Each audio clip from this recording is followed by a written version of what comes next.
तो हेलो दोस्तों, इस वीडियो में हम लोग फ्रांस के संविधान व शासन व्यवस्था को पढ़ेंगे। फ्रांस कॉन्स्टिट्यूशन और उसके गवर्नेंस सिस्टम को देखेंगे। फ्रांस की शासन व्यवस्था एकात्मक है, गणतंत्रात्मक है एवं सेमी प्रेसिडेंशियल है और अर्ध संसदात्मक है, यानी सेमी पार्लियामेंट्री है। तो सेमी प्रेसिडेंशियल भी है, सेमी पार्लियामेंट्री भी है, रिपब्लिकन भी है और यूनिटरी भी है। प्रमुख घटनाएं तो 1789 में महान फ्रांसीसी क्रांति होती है। नारा क्या था? स्वतंत्रता, समानता एवं बंधुत्व। फिर 1793 में प्रथम गणतंत्र बनता है कौन? फ्रांस। फिर 1814 में वाटरलू का युद्ध होता है और नेपोलियन बोनापार्ट हार जाता है।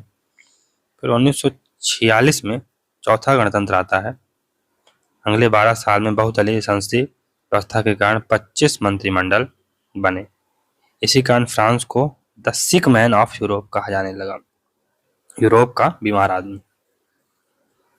1958 में पांचवा गणतंत्र आता है। इस संविधान को चार्ल्स द गोल का संविधान, टेलर मेड संविधान या संकट काल का शिशु भी कहा जाता है। संविधान का मूल मंत्र है व्यवस्था यानी ऑर्डर, स्थायित्व यानी स्टेबिलिटी और उत्तरदायित्व यानी रिस्पॉन्सिबिलिटी। फ्रांस के संविधान की प्रस्तावना में मूल अधिकार वर्णित है। फ्रांस में राजनीतिक दलों को संवैधानिक मान्यता प्राप्त है। यूएसए, ब्रिटेन, भारत में ऐसा नहीं। तो फ्रांस में हालांकि एकात्मक देश है, फ्रांस हालांकि एकात्मक देश है, पर यहाँ जो इकाइयाँ हैं उन्हें प्रीफेक्ट कहा जाता है। कनाडा में इन्हें प्रोविंसेस कहा जाता है, जर्मनी में इसे लैंडर्स कहा जाता है और स्विट्जरलैंड में इन्हें कैंटन कहा जाता है। तो फ्रांस में इन्हें प्रीफेक्ट कहा जाता है, कनाडा में प्रोविंसेस, जर्मनी में लैंडर और स्विट्जरलैंड में कैंटन कहा जाता है। अब विधायिका, लेजिस्लेचर, संसद के ऐतिहासिक पृष्ठभूमि देख लेते हैं। फ्रांसीसी संसद का निरंतर स्वरूप 1789 की क्रांति के उपरांत ही देखा जा सकता है। तृतीय गणतंत्र 1870 से 1940 के संविधान निर्माण के समय पर्याप्त वाद विवाद के उपरांत फ्रांस के द्विसदनात्मक व्यवस्थापिका को अपनाया गया और तब से अब तक फ्रांस में द्विसदनात्मक व्यवस्थापिका ही चली आ रही। 1958 के संविधान द्वारा संसद का स्वरूप पूर्ववत द्विसदनात्मक रखा गया। निम्न व प्रथम सदन का नाम पूर्ववत राष्ट्रीय सभा में नेशनल असेंबली ही रखा गया, किंतु द्वितीय सदन का नाम गणतंत्र परिषद के स्थान पर सीनेट कर दिया गया। राष्ट्रीय सभा निम्न सदन है यानी नेशनल असेंबली निम्न सदन है यानी भारत का ये लोकसभा के समान है, और सीनेट उच्च सदन है यानी भारत के ये राज्यसभा के समान।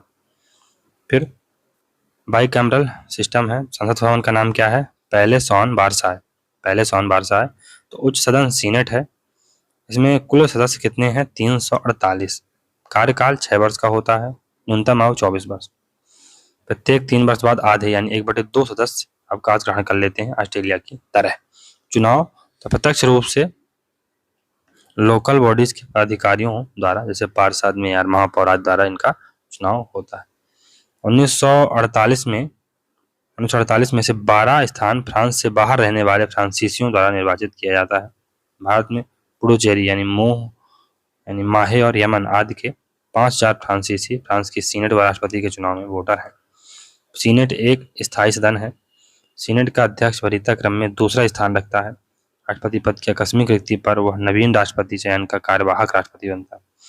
सीनेट व नेशनल असेंबली की शक्तियां बराबर हैं, केवल वित्त विधेयक पहले असेंबली में प्रस्तुत होता है यानी नेशनल असेंबली में पहले वो पेश किया जाता है, जैसे भारत में लोकसभा में होता है।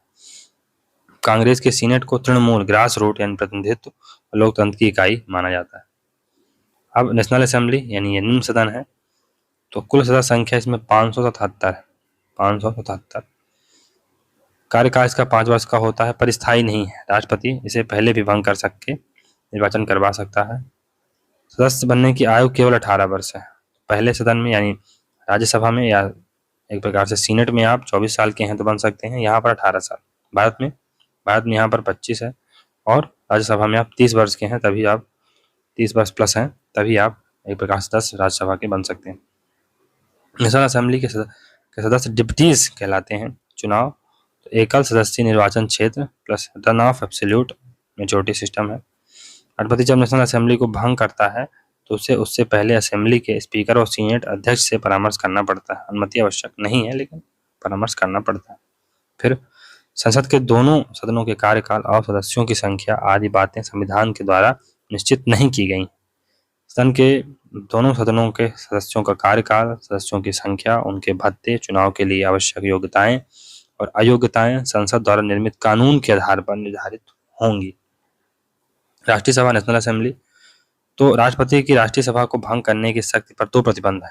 पहला, 1 वर्ष 2 बार राष्ट्रीय सभा को भंग नहीं कराया जा सकता है, यानी 1 वर्ष में 2 बार राष्ट्रीय नेशनल असेंबली को भंग नहीं किया जा सकता है। दूसरा, राष्ट्रपति अनुच्छेद 16 के द्वारा प्रदत्त संकटकालीन शक्तियों के आधार पर कार्य कर रहा है, तो वह ना तो नेशनल असेंबली को भंग कर सकता है और ना ही संसद के अधिवेशन को स्थगित कर सकता है। राष्ट्रीय सभा का सभापति, प्रेसिडेंट ऑफ नेशनल असेंबली, तो पंचम गणतंत्र के संविधान के अंतर्गत राष्ट्रीय सभा के सभापति का निर्वाचन राष्ट्रीय सभा के सदस्यों द्वारा होता है। उनका प्रमुख कार्य सदन का सभापतित्व करना होता है। फिर उसके कार्य भारत की लोकसभा या ब्रिटेन के लोक सदन के स्पीकर के समान ही है। इसके अतिरिक्त पंचम गणतंत्र के संविधान द्वारा उसे कुछ परामर्शदात्री कार्य सौंपे गए हैं। पहला, आपातकाल की घोषणा के पूर्व राष्ट्रपति उससे परामर्श लेता है। दूसरा, राष्ट्रीय सभा को विघटित करने से पूर्व भी राष्ट्रपति उससे परामर्श लेता है, परंतु इन दोनों ही विषयों पर राष्ट्रपति उससे परामर्श मानने को बाध्य नहीं।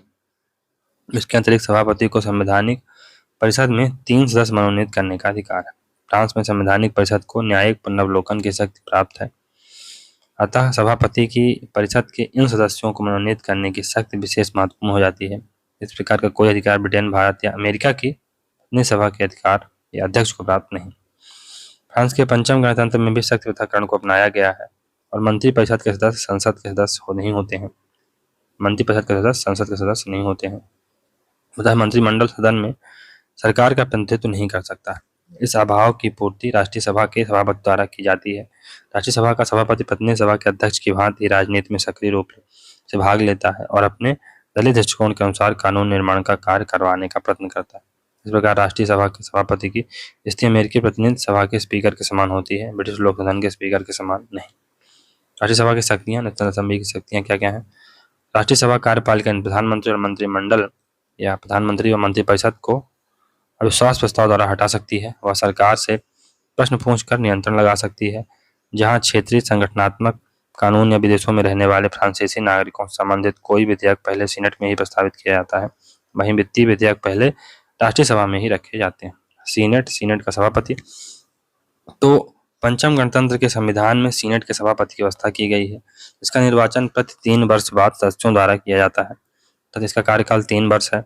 राष्ट्रीय सभा को भंग करने और संकट काल की घोषणा करने के समय राष्ट्रपति राष्ट्रीय सभा और सीनेट दोनों ही सदनों के सभापतियों से परामर्श लेता है। सीनेट के सभापति द्वारा संवैधानिक परिषद के 3 सदस्यों को भी मनोनीत किया जाता है। वह फ्रांस में वरीयता क्रम में दूसरा सबसे महत्वपूर्ण पदाधिकारी होता है। राष्ट्रपति पद पर आकस्मिक रिक्ति के समय वह नए राष्ट्रपति के निर्वाचन तक राष्ट्रपति के कर्तव्यों का उपयोग करता है। यह नवीन निर्वाचन तक एक्टिंग राष्ट्रपति बनता है। नेक्स्ट है सीनेट की शक्तियां। वित्त विधेयक को छोड़कर कोई भी विधेयक सीनेट में प्रस्तुत किया जा सकता है। वित्त विधेयक को छोड़कर संविधान संशोधन विधेयक पर भी दोनों सदनों की शक्तियां समान।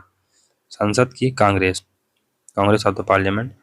फ्रांस में संसद की कांग्रेस उस निकाय को नाम दिया गया है जब संसद के दोनों सदन सीनेट और राष्ट्रीय सभा संविधान संशोधन या फ्रांस के राष्ट्रपति के भाषण को सुनने के लिए एक साथ मिलते हैं। इसमें कुल 925 यानी 348 + 577 सदस्य होते हैं।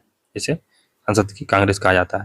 राज्यसभा के अधिकारी तथा अध्यक्ष ही इसके अधिकारी होते हैं। यद्यपि संविधान संशोधन जनमत संग्रह के माध्यम से किए जाते हैं। संविधान संशोधन जनमत संग्रह के माध्यम से ही किए जाते हैं। संयुक्त मध्यस्थता समिति, ज्वाइंट मीडिएशन कमेटी। फ्रांस में किसी विधेयक पर दोनों सदनों में चर्चा की जाती है ताकि जांच किए जाने वाले खंडों पर सहमति बन सके। इस प्रक्रिया को द शटल कहा जाता है। प्रत्येक सदन में 2 वाचन के बाद सरकार को शटल बंद करने का अधिकार। प्रधानमंत्री इसके बाद संयुक्त मध्यस्थता समिति की बैठक बुलाता है जिसमें प्रत्येक सदन के 7 सदस्य होते हैं। वे उन खंडों पर विचार करते हैं जिन पर सहमति नहीं बन पाई। यदि समिति में सहमति नहीं बन पाती तो सरकार प्रत्येक सदन में नए वाचन के लिए प्रस्तुत करती है और राष्ट्रीय सभा को तृतीय वाचन में मतदान के लिए कह सकती है। फ्रांसीसी संसद के अधिकार व कार्य। पंचम गणतंत्र का प्रमुख उद्देश्य राजनीतिक अस्थायित्व को दूर करना था। अतः इस संविधान द्वारा एक शक्तिशाली राष्ट्रपति और उसकी तुलना में एक निर्बल संसद की व्यवस्था की गई। विधायी कार्य। इस संबंध में पंचम गणतंत्र की संसद ब्रिटिश संसद के समान सर्वशक्तिशाली नहीं है। संविधान के अंतर्गत उन विषयों की सूची दी गई है जिन पर संसद कानून निर्माण कर सकती है और शेष विषय कार्यपालिका द्वारा अध्यादेश और अज्ञप्तियां जारी करने के लिए छोड़ दिए गए हैं। कार्यपालिका संकट काल में उन विषयों पर कानून का निर्माण कर सकती है जो संविधान द्वारा संसद को सौंपे गए हैं। संसद की कानून निर्माण की शक्ति पर एक महत्वपूर्ण प्रतिबंध जनमत संग्रह का है। संविधान संशोधन संबंधी कार्य। संवैधानिक संशोधन के लिए दो पद्धतियों का वर्णन किया गया है। प्रथम पद्धति के अनुसार राष्ट्रपति द्वारा संसद में प्रस्तावित संशोधन विधेयक संसद के दोनों सदनों द्वारा 3/5 बहुमत से पारित किया जाना चाहिए। दूसरी पद्धति के अनुसार प्रधानमंत्री के प्रस्ताव पर राष्ट्रपति या संसद का कोई सदस्य संशोधन विधेयक प्रस्तावित कर सकता है। यदि इसे संसद के दोनों सदनों में पारित कर दिया जाए और जनमत संग्रह में निर्वाचकों का बहुमत इसे स्वीकार कर ले तो यह संविधान का अंग बन जाता है। कार्यपालिका संबंधी कार्य। पंचम गणतंत्र के संविधान द्वारा कार्यपालिका पर संसद का नियंत्रण कम कर दिए जाने पर भी उसे यह शक्ति प्राप्त है। मंत्रिमंडलीय राष्ट्रीय सभा के प्रति उत्तरदायी है। मंत्रिपरिषद राष्ट्रीय सभा के प्रति उत्तरदायी है और राष्ट्रीय सभा निंदा प्रस्ताव पारित कर उसे पद से हटा सकती है। निंदा प्रस्ताव राष्ट्रीय सभा के कुल बहुमत द्वारा पारित किया जाना चाहिए, उपस्थित एवं मतदान में भाग लेने वाले सदस्यों के बहुमत द्वारा नहीं। अंतर्राष्ट्रीय संधियों का समर्थन और युद्ध की घोषणा संसद के द्वारा की जाती है। संसद के दोनों सदनों को राष्ट्रपति के विरुद्ध महाभियोग प्रस्तावित करने का अधिकार भी प्राप्त है। संसद के दोनों सदनों द्वारा पृथक पृथक अपने कुल बहुमत से दोषारोपण प्रस्ताव पास कर दिया जाए तो इसकी जांच उच्च न्यायालय द्वारा होनी चाहिए। इस उच्च न्यायालय के सदस्यों को संसद के दोनों सदनों द्वारा बराबर बराबर की संख्या में नियुक्त किया जाता है। इस उच्च सदन की अध्यक्षता नेशनल असेंबली के स्पीकर द्वारा की जाती है। विधायी प्रक्रिया। तो दोनों सदनों में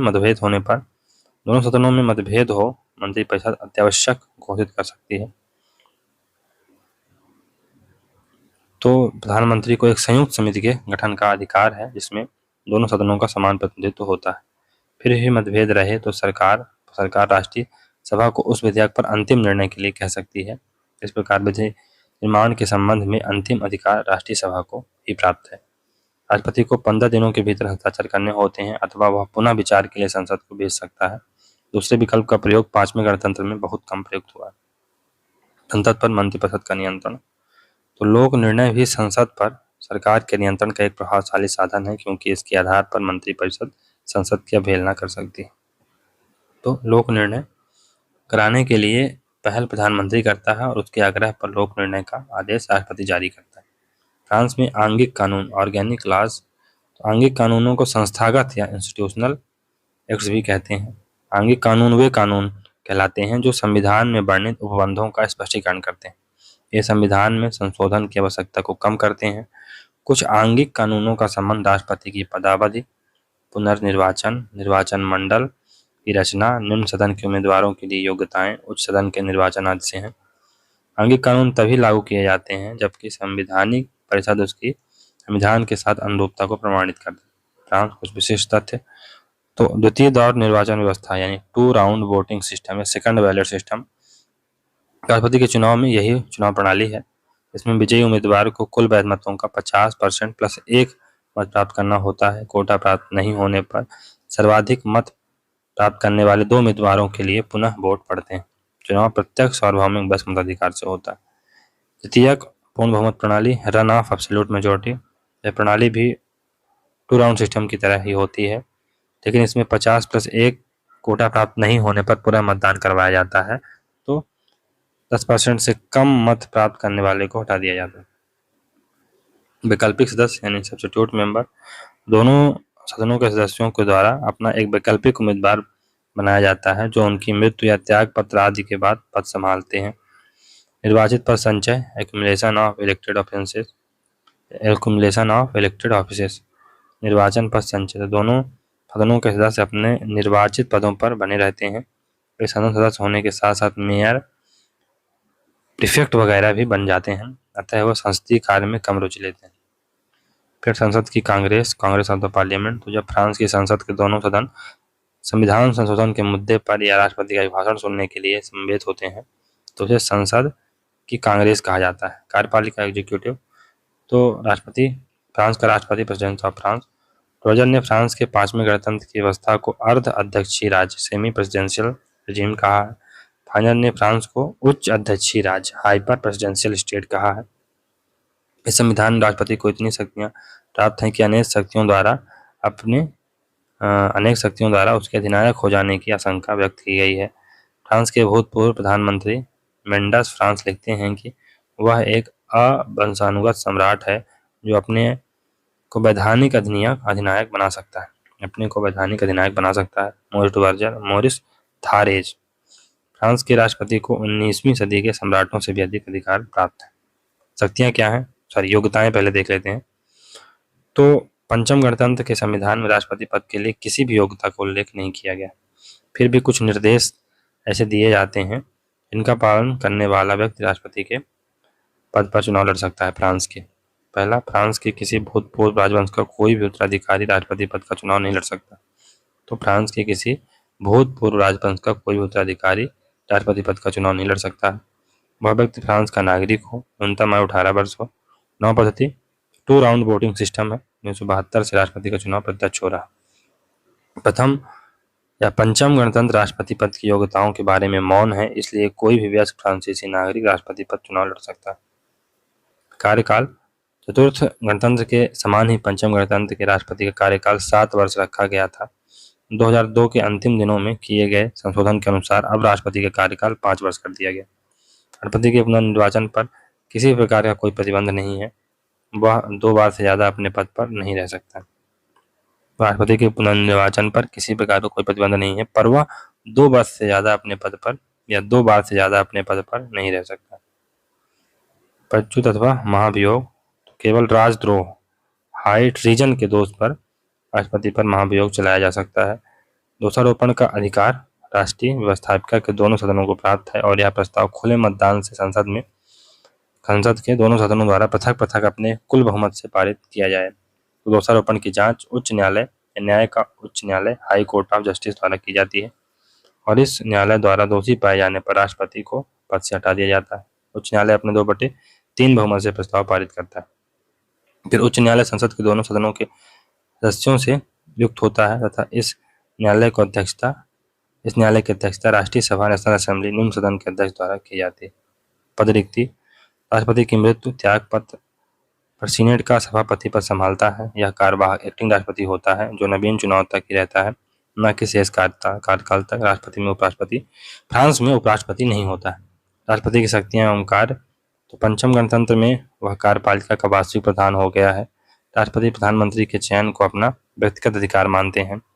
इसकी कुछ विधायी शक्तियां हैं, संदेश भेजना, संसद का अधिवेशन बुलाना, विधेयक को पुनर्विचार के लिए लौटाना। संसद से पारित होने पर विधेयक राष्ट्रपति के पास भेजा जाएगा और राष्ट्रपति 15 दिन के भीतर उसे कानून घोषित करेगा। इस अवधि में वह विधेयक को संसद में पुनर्विचार के लिए लौटा सकता है, जिस पर संसद अनिवार्यतः विचार करेगी। विधेयक को सीधे जनमत संग्रह के लिए भेजना, राष्ट्रपति द्वारा कुछ विशेष विषयों से संबंधित विधेयकों को मंत्रिमंडल अथवा संसद के दोनों सदनों के संयुक्त प्रस्ताव पर जनमत संग्रह के लिए भेजा जा सकता है और जनमत संग्रह में बहुमत द्वारा विधेयक का समर्थन किए जाने पर वह समान विधि की भांति उसकी घोषणा करता है। राष्ट्रीय सभा को भंग करना, न्यायिक शक्तियां, गणतंत्र का राष्ट्रपति यह देखेगा कि संविधान का सम्मान हो। राष्ट्रपति न्यायिक तंत्र का संरक्षक है। वह संवैधानिक परिषद के 1/3 सदस्यों तथा अध्यक्ष की नियुक्ति करता है। राष्ट्रपति द्वारा ये सभी न्यायिक नियुक्तियां उच्च न्यायिक परिषद की मंत्रणा के आधार पर की जाती हैं। संकटकालीन शक्तियां, 1950 में जब पंचम गणतंत्र के संविधान का निर्माण हुआ उस समय फ्रांस की स्थिति बहुत अधिक विकट थी, इसलिए संविधान के द्वारा राष्ट्रपति को संकटकालीन शक्तियां प्रदान की गईं। यदि गणतंत्र की संस्थाओं को गंभीर और तत्कालीन कारण उत्पन्न हो जाए अथवा राष्ट्र की सत्ता क्षेत्र की अखंडता या अंतर्राष्ट्रीय दायित्वों की क्रियान्वयन खतरे में पड़ जाए और यदि संविधान द्वारा नियुक्त सार्वजनिक अधिकारों के कार्य संचालन में बाधा पहुंचती है तो राष्ट्रपति इन परिस्थितियों के समाधान हेतु आवश्यक कार्यवाही कर सकता है। संविधान में कहा गया है कि राष्ट्रपति एक संदेश द्वारा राष्ट्र को इन परिस्थितियों से परिचित कराएगा। फिर संकट काल की घोषणा के साथ ही राष्ट्रपति का अधिवेशन स्वतः ही प्रारंभ हो जाएगा और संकट काल में राष्ट्रीय सभा भंग नहीं होगी, न संसद की बैठक स्थगित हो सकेगी। संकटकालीन स्थिति उत्पन्न हुई है अथवा नहीं, इसका निर्णय राष्ट्रपति अपने विवेक के आधार पर करेगा और संकटकालीन अवस्था में शासन के संचालन का उत्तरदायित्व राष्ट्रपति पर ही होगा। तो प्रधानमंत्री की स्थिति क्या है उसको देख लेते हैं। Position of prime minister. तो फ्रांस के लिए कहा जाता है कि यहाँ प्रधानमंत्री तो है पर वह अत्यंत कमजोर है। प्रधानमंत्री तो है लेकिन अत्यंत कमजोर है। प्रधानमंत्री की नियुक्ति राष्ट्रपति करता है। वह नेशनल असेंबली में बहुमत प्राप्त दल के नेता को इस पद पर नियुक्ति देता है। प्रधानमंत्री को राष्ट्रपति व नेशनल असेंबली दोनों हटा सकते हैं। तो राष्ट्रपति विवेकाधिकार से यानी अपने डिस्क्रिशन से और नेशनल असेंबली अविश्वास प्रस्ताव से। फ्रांस के प्रधानमंत्री की स्थिति केवल राष्ट्रपति के अभिकर्ता के समान है। अपने सदस्यों में वह समकक्षों में प्रथम नहीं है और सदन का नेता नहीं होता, न वह राष्ट्र का नेता होता है। राष्ट्रपति के जनमत संग्रह कराने के अधिकार से मंत्रिपरिषद की स्थिति सुदृढ़ होती है। शासन या संसद द्वारा प्रस्तावित जनमत संग्रह को राष्ट्रपति अस्वीकार कर सकता है, परंतु वह स्वयं इसका प्रस्ताव नहीं कर सकता है। समस्त संधियों एवं समझौतों पर प्रधानमंत्री या किसी मंत्री के हस्ताक्षर होने आवश्यक है। प्रधानमंत्री को संविधान में संशोधन प्रस्तावित करने का अधिकार है। मंत्रिपरिषद मंत्रियों की नियुक्ति प्रधानमंत्री की सिफारिश पर राष्ट्रपति द्वारा की जाती है। हर मंत्री व मंत्री आमतौर पर संसद के सदस्य ही होते हैं, नेशनल असेंबली और सीनेट के, लेकिन मंत्री बनते ही उन्हें संसद की सदस्यता से त्यागपत्र देना पड़ता है। मंत्रिपरिषद निम्न सदन नेशनल असेंबली के लिए उत्तरदायी होती है। असेंबली अविश्वास प्रस्ताव से उसे हटा सकती है। मंत्री राष्ट्रपति के प्रसाद पर्यंत पद पर रहते हैं। मंत्री संसद के सदस्य नहीं होते, फिर भी संसद की कार्यवाही में भाग लेते हैं, लेकिन वोट नहीं डालते। वास्तविक रूप में मंत्री राष्ट्रपति के लिपिक, प्रधानमंत्री प्रधान लिपिक होते हैं, एक प्रकार से क्लर्क होते हैं और कुछ नहीं। मंत्रिमंडल की बैठकों की अध्यक्षता प्रधानमंत्री नहीं बल्कि राष्ट्रपति करता है। न्यायपालिका, जुडिशरी, न्याय की व्यवस्था की ऐतिहासिक पृष्ठभूमि।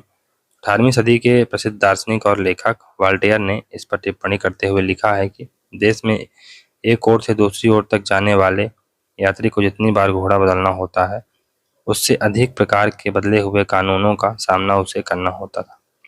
फ्रांस का शासन जब नेपोलियन बोनापार्ट के हाथ में आया तो उसने इन दोषों को दूर कर न्याय व्यवस्था में सुधार करने के लिए महत्वपूर्ण कदम उठाए।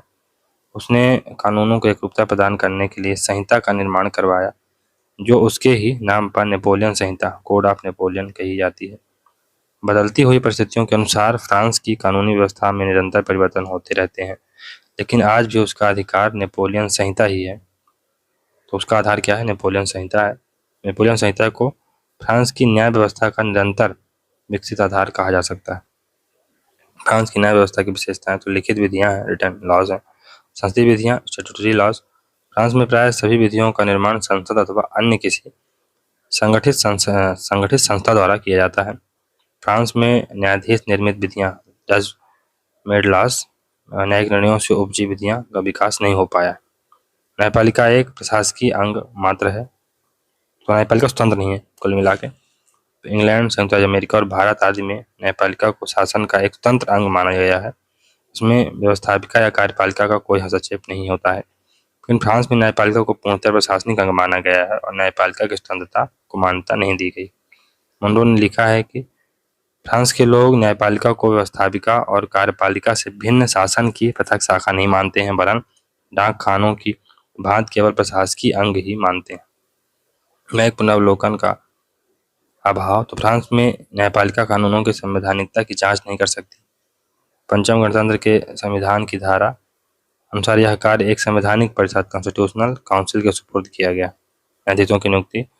तो न्यायाधीशों की नियुक्ति प्रतियोगिता परीक्षा के परिणामों के आधार पर उच्च न्यायिक परिषद, हाई काउंसिल ऑफ जुडिशरी के द्वारा की जाती है। इसमें राष्ट्रपति, न्यायमंत्री, राष्ट्रीय परिषद द्वारा निर्वाचित 4 न्यायाधीश और 2 वकील होते हैं। प्रशासकीय कानून और प्रशासकीय न्यायालयों की व्यवस्था। तो प्रशासन फ्रांस में 2 पृथक एवं समानांतर विधि संहिताएं और न्यायालय हैं। एक साधारण न्यायालय जो नागरिकों के झगड़ों का निर्णय करती है, और दूसरा प्रशासनिक न्यायालय, एडमिनिस्ट्रेटिव कोर्ट्स, प्रशासनिक कानूनों को लागू करती है। प्रशासकीय न्यायालय उन विवादों पर विचार करते हैं जो साधारण नागरिक और सरकारी पदाधिकारियों के बीच उत्पन्न होते हैं। न्यायालयों का संगठन, ऑर्गेनाइजेशन ऑफ कोर्ट्स। फ्रांस में 5 प्रकार के पृथक पृथक न्यायालयों की व्यवस्था की गई है। पहले हैं सामान्य न्यायालय, दूसरे हैं प्रशासकीय न्यायालय, तीसरे हैं संवैधानिक परिषद, चौथे हैं उच्च न्यायिक परिषद और न्याय का उच्च न्यायालय। तो ऑर्डिनरी कोर्ट्स, सामान्य न्यायालय। सामान्य न्यायालय साधारण नागरिकों के संबंधी विवादों पर न्याय प्रदान करने का कार्य करते हैं। इन न्यायालयों का एक श्रृंखलाबद्ध संगठन है जो निम्न प्रकार है। प्रशासकीय न्यायालय एडमिनिस्ट्रेटिव कोर्ट। तो 1790 में प्रशासकीय अधिकारियों को साधारण न्यायालयों के दबाव से बचाने के लिए प्रशासकीय न्यायालयों की स्थापना की गई, जो प्रशासकीय कानूनों को लागू करते हैं। प्रशासकीय न्यायालय के 2 स्तर होते हैं। पहला प्रादेशिक परिषद, रीजनल काउंसिल।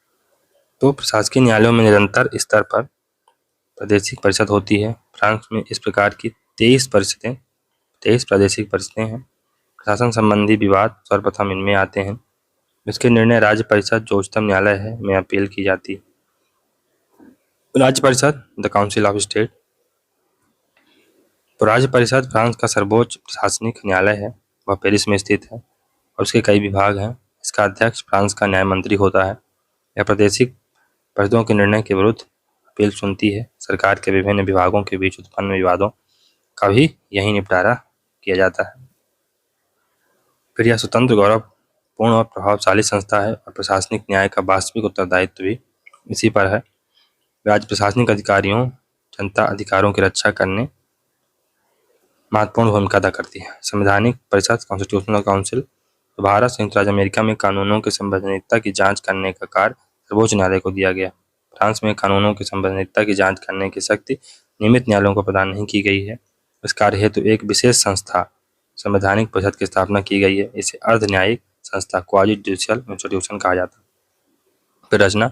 तो इस परिषद में 9 सदस्य होते हैं। इनकी नियुक्ति 9 वर्ष के लिए की जाती है। प्रत्येक सदस्य 3 वर्ष बाद 1/3 सदस्य इसमें एक प्रकार से अवकाश ग्रहण कर लेते हैं। इनमें से 3 सदस्य राष्ट्रपति द्वारा, 3 राष्ट्रीय सभा के सभापति द्वारा, 3 सीनेट सभापति द्वारा नियुक्त किए जाते हैं। इन सदस्यों की पुनर्नियुक्ति नहीं की जा सकती है। इन सदस्यों के अतिरिक्त फ्रांस के भूतपूर्व राष्ट्रपति इसके पदेन सदस्य होते हैं, एक्स ऑफिशियो मेंबर होते हैं। परिषद के अध्यक्ष की नियुक्ति राष्ट्रपति द्वारा की जाती है और इसे बराबर मत आने की स्थिति में निर्णायक मत देने का अधिकार होता है। वह एक परामर्शदात्री संस्था है। राष्ट्रपति के लिए इसके लिए निर्णय बाध्यकारी नहीं होते। फिर परिषद के कार्य। संवैधानिक परिषद के निम्न कार्य हैं। पहला, कानून द्वारा निर्धारित पद्धति से राष्ट्रपति का चुनाव करवाना और निर्वाचन संबंधी आरोपों की जांच करना। दूसरा, संसद के किसी भी सदस्य की निर्वाचन संबंधी अनियमितता पर निर्णय देना। दूसरा। तीसरा है जनमत संग्रह की व्यवस्था तथा उसके परिणाम की घोषणा करना। नेक्स्ट है, जब राष्ट्रपति आपातकाल की घोषणा करने का विचार करे तो उसके लिए उसे प्रधानमंत्री, संसद के दोनों सदनों और संवैधानिक परिषद से मंत्रणा करना आवश्यक। राष्ट्रपति के लिए परिषद से परामर्श करना अनिवार्य नहीं। परिषद का सर्वाधिक महत्वपूर्ण कार्य विधेयकों, अंतर्राष्ट्रीय प्रपत्रों, आंगिक कानूनों और संसद के स्थायी आदेशों की संवैधानिकता पर निर्णय देना है। परिषद के निर्णय सभी सार्वजनिक पदाधिकारियों और समस्त प्रशासनिक व न्यायिक सत्ताओं पर बाध्यकारी हैं और उनके विरुद्ध कोई भी अपील नहीं की जा सकती।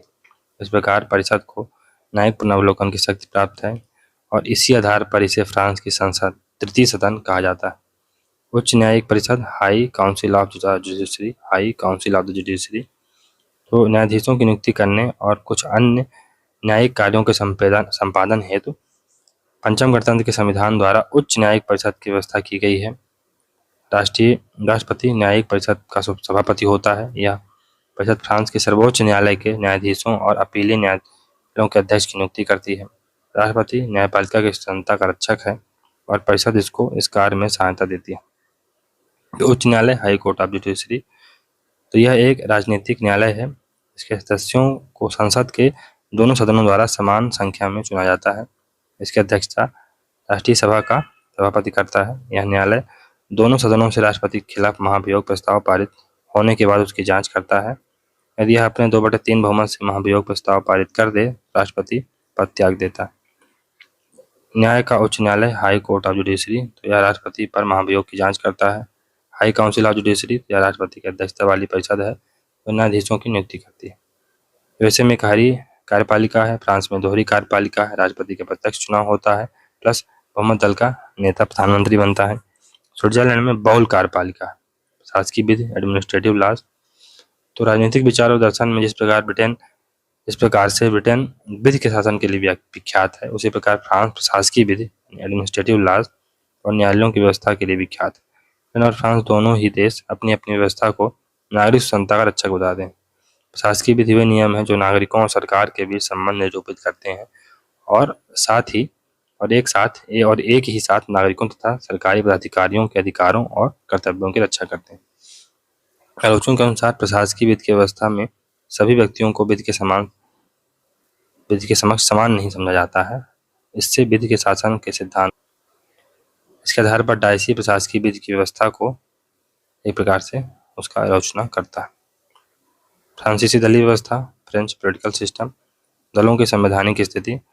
तो अमेरिका, ब्रिटेन या भारत में राजनीतिक दलों की भूमिका एक्स्ट्रा कॉन्स्टिट्यूशनल है। यद्यपि व्यवहार में समस्त शासन व्यवस्था राजनीतिक दलों पर आधारित है, लेकिन इन राजनीतिक दलों को संविधान में मान्यता नहीं मिली। लेकिन फ्रांस इस संबंध में विश्व में उसके प्रजातांत्रिक जो देश हैं इसमें एक अपवाद है तथा पंचम गणतंत्र के संविधान द्वारा राजनीतिक दलों को मान्यता प्रदान की गई। संविधान के अनुच्छेद 4 के अनुसार राजनीतिक दल ही मताधिकार की अभिव्यक्ति के मुख्य साधन है। पिकल्स ने इस संबंध में लिखा है, प्रथम बार एक गणतंत्रात्मक संविधान राजनीतिक दलों का केवल नाम ही नहीं लेता वरन राजनीतिक जीवन के एक स्वाभाविक तत्व के रूप में इन्हें मान्यता प्रदान करता है। बहुदलीय पद्धति, मल्टी पार्टी सिस्टम। फ्रांस में राजनीतिक दलों का उदय, विकास तथा अन्य जितनी सरलता के साथ होता है उसका अन्यत्र कोई उदाहरण नहीं है। सामान्यतः ऐसा देखा गया है कि राष्ट्रीय संकट आरंभ होते ही फ्रांस की भूमि में राजनीतिक दलों की बाढ़ सी आ जाती है, परंतु संकट का अंत होते ही अधिकांश दल विलीन भी हो जाते हैं। हनर के अनुसार फ्रांस के तृतीय और चतुर्थ गणतंत्र की व्यवस्था के पतन के लिए बहुदलीय पद्धति ही उत्तरदायी। दलों के संसदीय तथा बाहरी संगठन में भेद। फ्रांस में संसद के भीतरी दलों अथवा समूहों और बाहर के दलों में अनुरूपता नहीं रहती है। फ्रांस की संसद में कुछ ऐसे भी दल रहते हैं जिनका संसद के बाहर कोई अस्तित्व नहीं रहता और संसद के दोनों सदनों में एक ही दल अलग अलग नामों से कार्य करता है। इसका कारण यह है कि ये दल विभिन्न राजनीतिक दलों के नाम से भाग लेते हैं, परंतु संसद में अपने अस्तित्व को प्रभावशाली बनाने के लिए अन्य दलों से मिलकर संयुक्त मोर्चा बनाते हैं। दलों का ढीला ढाला संगठन और अनुशासनहीनता। फ्रांस में राजनीतिक दलों का कोई सुनिश्चित कार्यक्रम या विचारधारा नहीं है और इसी कारण अनुशासन तथा संगठन संबंधी दुर्बलता निरंतर बनी रहती है। सामान्यतः दलों के संसदीय सदस्य मतदान के अवसर पर दलीय अनुशासन की कोई परवाह नहीं करते और दलीय आदेशों के विरुद्ध मतदान करते हैं। इनसे अनेक राजनीतिक दल बनते और टूटते रहते हैं। सीग फ्रग के शब्दों में फ्रांसीसी राजनीतिक दल बादलों के समान अनिश्चित और परिवर्तनशील होते हैं। निश्चित विचारधारा और कार्यक्रम पर आधारित न होने के कारण फ्रांस के राजनीतिक दल अमेरिका या ब्रिटेन के राजनीतिक दलों की अपेक्षा अल्पायु होते हैं। वर्तमान समय में फ्रांस में कोई भी ऐसा महत्वपूर्ण राजनीतिक दल नहीं है जिसका उदय 20वीं सदी के आरंभ में हुआ। चलिए दोस्तों, यहाँ से हमारा फ्रांस का संविधान खत्म होता है। तो अगर आपको वीडियो से अच्छी लग रही है तो वीडियो को लाइक करें, चैनल को सब्सक्राइब करें, ज़्यादा से ज़्यादा शेयर करने का प्रयास करें। चलिए मिलते हैं अगली वीडियो में। तब तक के लिए good bye. Thank you very much for discussion.